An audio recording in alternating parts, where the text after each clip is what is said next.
You have won. What is light without dark? I am a part of you all. You can never defeat me. We are brothers eternal.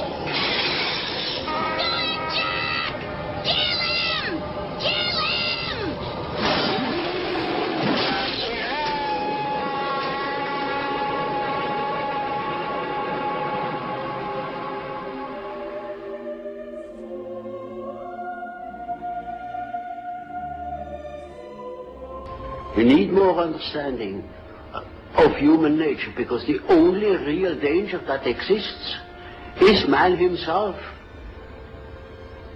He is the great danger, and we are pitifully unaware of it. We know nothing of man, far too little. His psyche should be studied, because we are the origin of all coming evil.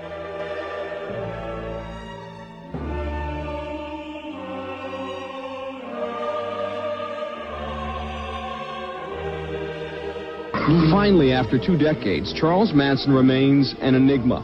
Outlaw, cult leader, convicted murderer, he is the man who most terrorized Hollywood.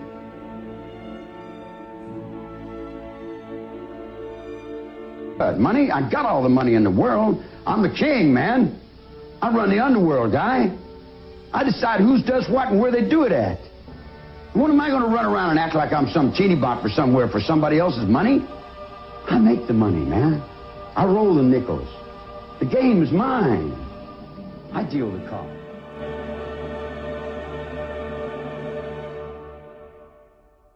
I'm an old man. All I want to do is retire. Get on the desert and be left alone. I don't want to bother nobody. I'm hiding out underneath the rock. They come to me and say, "Hey, Charlie." "Hi." I said, "What do you want?" "So you want to talk?" I said, "About what?" "We have problems. The water's dying. Your water's dying. Your life is in that cup. Your water's dying. Your trees are dying. Your wildlife's locked up in zoos. You're in a zoo, man. How do you feel about it? How do you feel? How do you feel that your children would do something like that? How do you feel that an ex-convict would get out of jail and go find rocket science's children out in the garbage cans? Go home. I can't. My mother, my father won't let me. They're drunks. They hate me. I'm responsible for your children.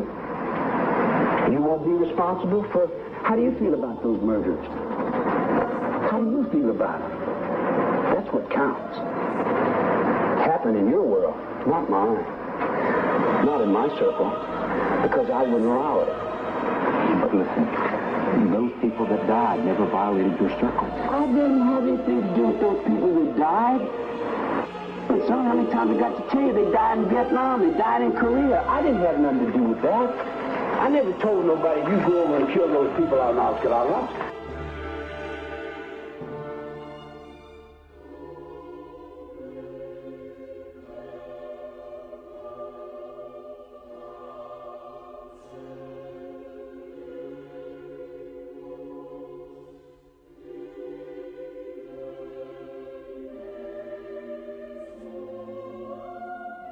On June 27, 2005, Rader stood in the courtroom of Judge Gregory Waller and confessed.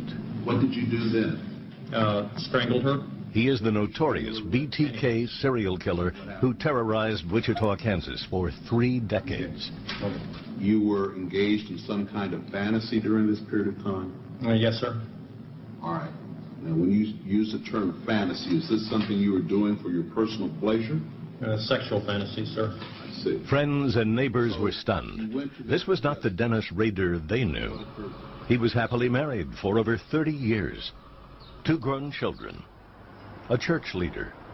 Active in Boy Scouts. Worked in suburban Wichita, enforcing rules about things like unleashed pets and how high your grass could grow. We've been tracking it down. The dogs. He even talked about it in a local TV interview in 2001. But there is another Dennis Rader, hidden behind that calm facade.